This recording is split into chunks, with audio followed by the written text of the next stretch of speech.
Mostly మన middle class to higher middle class వాళ్ళు చేసేది ఎఫర్ట్స్ అంటే ఓ జీవితకాలంకి సంబంధించిన ఎఫర్ట్స్ పెడుతూ ఉంటారు.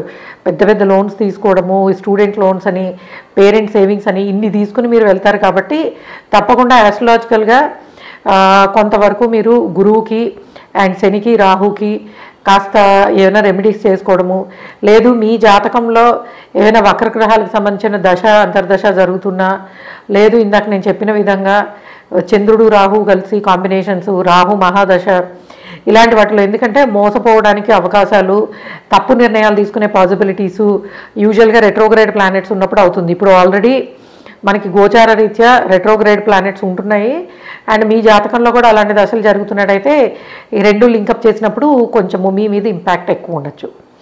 సో ఓకే గైస్, ఇది మీరు ఏంటంటే ఈ 2 months 3 months జాగ్రత్తగా ఉండండి.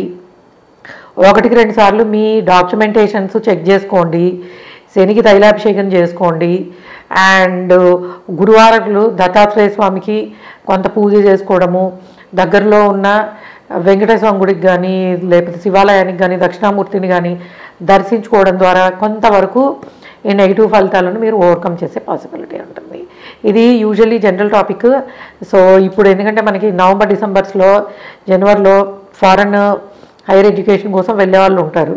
సో అదే టైంలో ప్రస్తుత గోచారము అంతగా అనుకూలంగా లేదు.